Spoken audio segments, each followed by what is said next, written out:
Kapin gatos kabubong didto sa lungsod sa Rizal, patauran og linya sa kuryente. Alang sa kinatubuk-ang detalye dawato nato si Lorvie Kabili. Tinguha karon sa kagamhanang probinsyal nga mapatauran na og linya sa kuryente ang kapin gatos kabubong sa barangay Balubuhan, Mabunaw ug Nangka sa lungsod sa Rizal ning probinsya sa Zamboanga del Norte.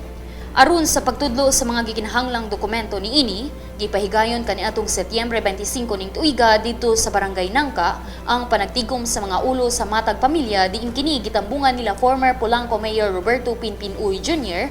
o Executive Assistant Mr. Joey Bernad isip mga representante ni Governor Roberto Uy. Malaumon si Mrs. Flor Deliz Templa numulupyo sa Barangay Nangka nga sa gidugayon sa panahon matauran na gyud karon ang ilang panimalay ug linya sa kuryente. Pasalamat mi nga giari mi ni Pinpin oy nga tabangan mi nagpataod og kuryente. Munay among problema diri sa amo ang barangay.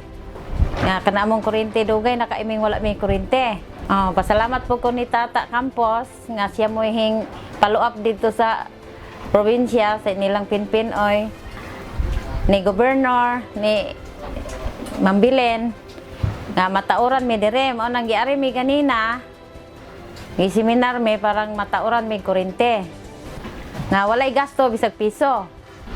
Matud ni Mr. Loreto Tata Campos, 1st District Project Coordinator, nga isip mao'y githasa ni Governor Uy nga mulantaw sa mga kakulangon sa kabarangayan, gipaabot niya ang maong hangyo sa katawhan ngadto sa kagamhanang probinsyal.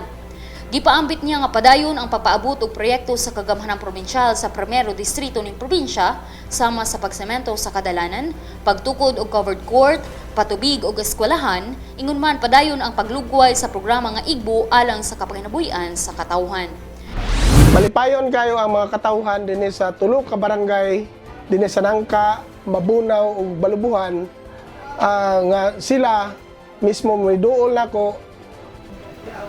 nako aron paghanyo nga sila matagaan sila og makunikan sila sa kuryente sa syudad sa barangay nga diin wala pang taon sila nakahatag og nakapataod gumikan sa ilang kabus sa kapobrehon nila mao nang nisampit sila nako isip district coordinator ako po kining giaksyonan og kini akong gidala ngadto sa probinsya akong giistorya nilang gobernador ni Mambilin og ni Pinpin mao to nga sa atong igbo isip kita mo gitudlo nga district coordinator mao padayon gyapon ang paglambo paghatag og ayuda sa mga katawhan ilabi na sa pagpananom gitudloan gayud ang mga katawhan ilabi na nga libre ang paghatag sa mga abono seedling og